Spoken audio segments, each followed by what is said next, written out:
Hey everyone, and welcome back for another deep dive. This time, we're really going deep on Leonardo da Vinci. Oh, yeah. But not just like, the Mona Lisa smile. Right, right. Yeah, we're going way beyond The that. surface. The surface, exactly. Mm. Uncovering the man behind the masterpiece. Mm. He was really like a Renaissance rock star. I mean, this guy Absolutely. was an artist and a scientist and an inventor, all kind of rolled into one. Yeah, he really embodies that whole period, when there was just this explosion of creativity and everything. Yeah, that's what we're talking about, the Renaissance, this period in European history Right. where everybody was rediscovering, classical art and learning and just innovating like crazy across all these different fields. It was amazing. And, it's easy to get caught up in just the artwork. Sure. But what's really fascinating about Leonardo is how he embodied that whole spirit of the Renaissance. Exactly. So let's start there. I mean, like, what was it about his background that kind of allowed him to become this ultimate Renaissance man? Well, he was born in 1452 in this small town called Vinci, Okay. near Florence, Italy. So that's where the Da Vinci comes from. Exactly. Straightforward, right? Yeah. No fancy aristocratic titles or anything, just a small town start. Humble beginnings. You could say that. But his path wasn't exactly typical, was it? Not at all. Young Leonardo ends up training with this guy, Andrea da Verrocchio, Okay. one of the top artists in Florence. Okay. But here's the thing. Verrocchio's workshop wasn't just about painting. Right. It was like a Renaissance boot camp. Huh. They did everything, sculpture, metalworking, even some engineering. Wow. So Leonardo was exposed to all of it right from the start. Wow. Talk about a well-rounded education. Right. Yeah, it sounds like he was absorbing all this knowledge like a sponge. He was. But I'm guessing his journey didn't end in Florence. Did it? Nope, not at all. Eventually, he moves to Milan, starts working for the Duke Designs, all sorts of things. Like what? Oh, weapons festival, decorations, you name it later. He's in Rome, even France. Yeah, he wasn't just an artist hopping from one commission to the next. Right. This was someone whose talents were in high demand.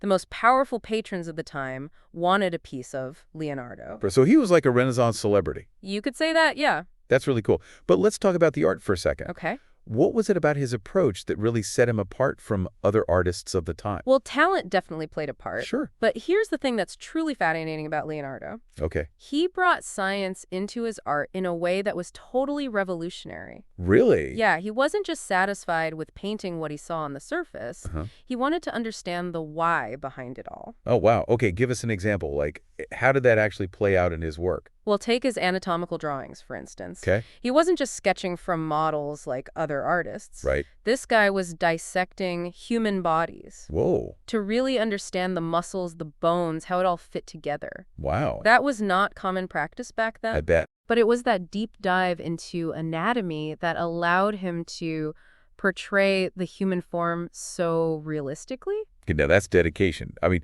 he wasn't afraid to get his hands dirty in the pursuit of knowledge. Literally right. Yeah. And it wasn't just a morbid fascination either. Yeah. He really saw understanding the body as the key to capturing its beauty and its movement in his artwork. That makes sense. And it wasn't just anatomy either. He studied optics. Okay. You know how light works, how we perceive depth and shadow. Mm-hmm.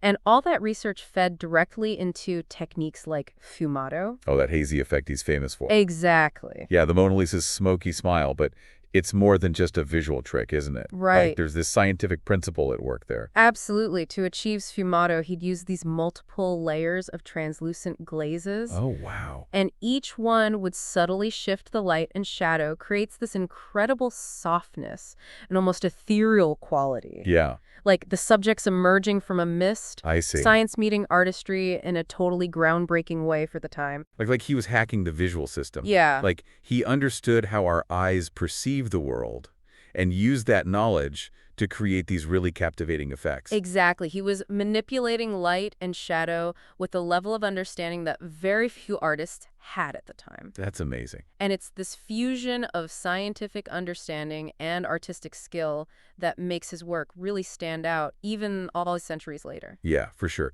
Okay, my mind is officially blown. Good. So let's step into Leonardo's studio, so to speak. Okay. What are some of those must-see masterpieces that really showcase this fusion of art and science? All right. Well, I mean, we have to talk about the Mona Lisa, obviously. of course. But what else should we be paying attention to? Well, the Mona Lisa is a great place to start. Yeah, Not just because of the smile, right. but because it really exemplifies his whole scientific approach. Okay. The fumato, the subtle way he modeled the face, even the way he painted her hands. Hmm. It's all rooted in his deep understanding of anatomy and light. Wow. But we shouldn't stop there. Okay, lead the way. Where to next on our virtual gallery tour? Let's get over to the Last Supper. Oh, okay. Leonardo takes on a much larger scale here, a deeply emotional scene. Yeah, And again, his scientific approach shines through. I mean, just think about how he positions all the figures in the Last Supper. yeah. Their gestures, their expressions, the way they're grouped together in these like dynamic clusters. Uh-huh. He wasn't just randomly placing people there. He was using composition to like tell a story, to convey emotion, to guide your eye through the whole scene. Oh, wow. So even in this, like, religion scene, there's this underlying scientific precision, Yeah, you could say that. like a method to the madness. Exactly. And look at how he uses perspective. Okay. The lines of the room, the angles of the table, everything kind of converges on Jesus in the center. Yeah. It draws your eye right to the heart of the drama. Okay. Creates this incredible sense of depth and focus. It's like he's directing a play, but on canvas. Yeah.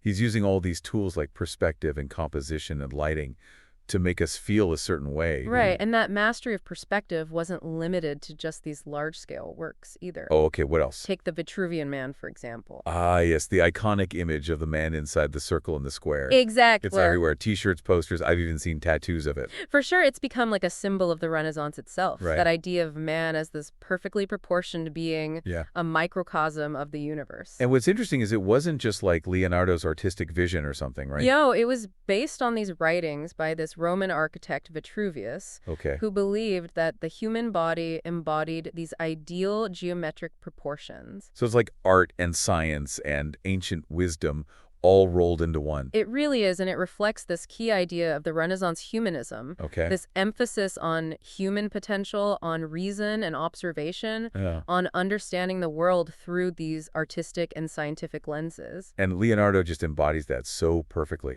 He really does. It's kind of mind-blowing how ahead of his time he was. Yeah. But, okay, we've talked about, like, the masterpieces and stuff, but I really want to dig into those famous notebooks of his. Oh, yeah. I feel like they're this window into his thought process, right? They absolutely are. They're a treasure trove. Seriously, thousands of pages filled with sketches and diagrams, observations on everything you can imagine, from anatomy to engineering. And they're not just these, like, polished presentations. Right. You see scribbles, revisions, to-do lists. Really? Yeah, it's like we're looking over his shoulder, That's so cool. seeing his genius unfold in real time. So what are some of the most groundbreaking things we find in these notebooks? Okay, are you ready for this? I think so. He was designing flying machines centuries before the Wright brothers. Wait, seriously? Yeah. Like, what kind of flying machines do we talk about here? He studied birds meticulously, Hmm. sketched their wings, analyzed their movement. Okay. And he used all that knowledge to design things like gliders, parachutes, even something that looks like a helicopter. A helicopter in the 15th century? I know, right?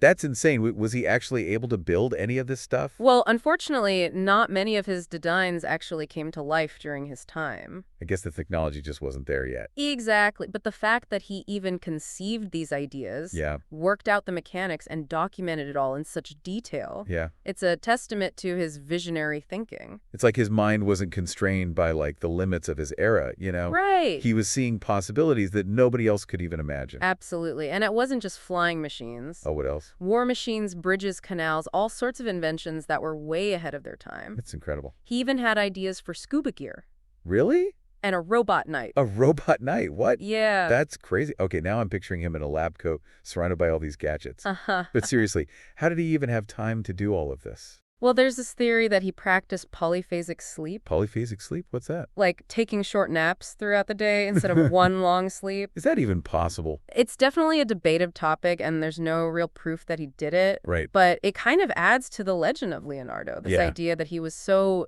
driven, so consumed by his work, Yeah. that he found ways to hack his sleep schedule. Like he was operating on a whole other level. Yeah. But I want to go back to the notebooks for a sec. Okay. You mentioned that they show his process, his struggles, not just the finished ideas. Yeah.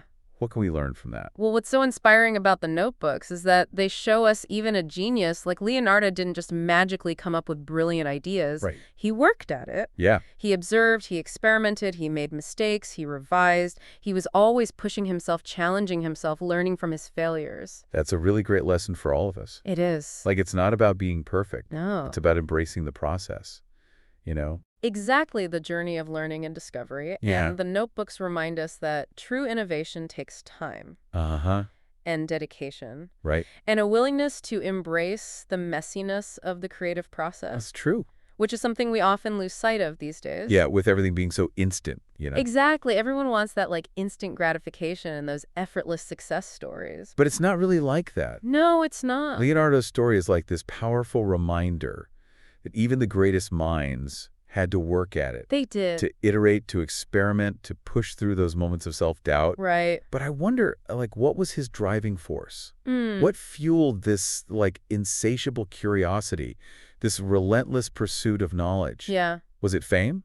Fortune? I think it was something much deeper than that. Oh, okay. What do you think it was? I think it was a pure love of understanding. Really? Yeah, in his notebooks, he actually wrote, "The noblest pleasure is the joy of understanding." Hmm. And I think that really captures the essence of Leonardo. Yeah, he wasn't driven by external rewards or anything like that. It was Yeah. this internal desire to unravel the mysteries of the universe, Yeah. to see how things worked, to connect the dots between art and science and nature and the human experience. Yeah, it's like he saw the whole world as this giant puzzle, and he just couldn't resist trying to figure it all out. Right, and even though he lived like over 500 years ago, Yeah? his impact is still felt today. Okay, unpack that a little bit. Like, where do we actually see Leonardo's fingerprints in the world today? Well, let's start with art. Okay. His techniques, especially sfumato and his mastery of perspective, those became foundational for like generations of artists that came after him. So, like, he was influencing artists even after he was gone. Oh, absolutely. Think about the way Renaissance art evolved. Okay. The realism, the expressiveness, the way they used light and shadow. Yeah. Leonardo's innovations played a huge role in that. So it's like he gave him this whole new toolbox to explore. Exactly. And it's not just about copying his style. Right. It's about the principles he embodied, Yeah. That spirit of observation and experimentation and striving for anatomical accuracy. Those are things that still inspire artists today. Regardless of their style or what they're working on? Exactly. Wow, so he really pushed the boundaries of what art could be, and that influence just kind of rippled through the centuries. It really did, but what about science? Oh, yeah. Like, how did his scientific explorations actually contribute to, our understanding of the world? Well, remember, this was centuries before the scientific revolution as we know it. Right? And yet his observations about anatomy, optics, flight, even botany were so advanced for his time. That's incredible. And yeah, a lot of his inventions couldn't be built back then. Yeah. But his notebooks, they provided like a blueprint for future discoveries. So even though he couldn't do it himself, he was kind of laying the groundwork for modern science. Exactly. And it's not just the specific discoveries. It's his approach, that combination of meticulous observation and documentation and just relentless curiosity. Yeah, That's the hallmark of good science. that's true. And it's something we can all learn from. Yeah, whether we're scientists or not. Exactly. It's like he showed us the power of asking why and then actually seeking answers. Yeah, through careful observation and experimentation. Yeah, but I think maybe his most enduring legacy is how he blurred the lines between all these different fields of knowledge. I think you're right in a time when everyone's pulling us towards specialization. Mm-hmm.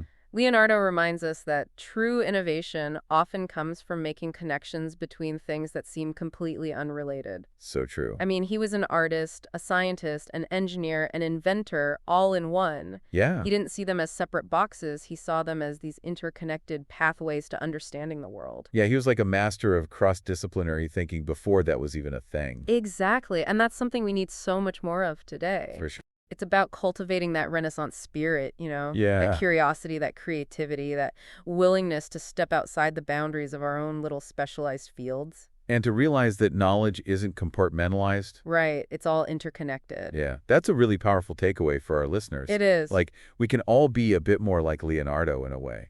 We can all embrace that inner polymath, explore new interests, connect the dots, and see where it takes us. Beautifully said, and who knows? What? Maybe centuries from now, someone will be studying our notebooks, Uh-huh. marveling at our discoveries and wondering what made us tick. I love that image. Okay, well, on that note, I think we've reached the end of our deep dive into the fascinating world of Leonardo da Vinci. It's been quite a journey. It really has. We explored his art, his science, his inventions, his notebooks, his legacy. Yeah. And I think it's safe to say that this Renaissance man still inspires and intrigues us all these centuries later. He really does. He was a one-of-a-kind genius. For sure.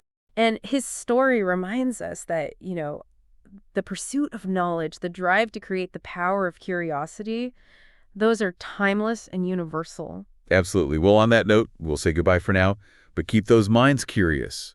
Keep those imaginations firing, and remember There's a little bit of Leonardo in all of us. Until next time, keep exploring. That's it.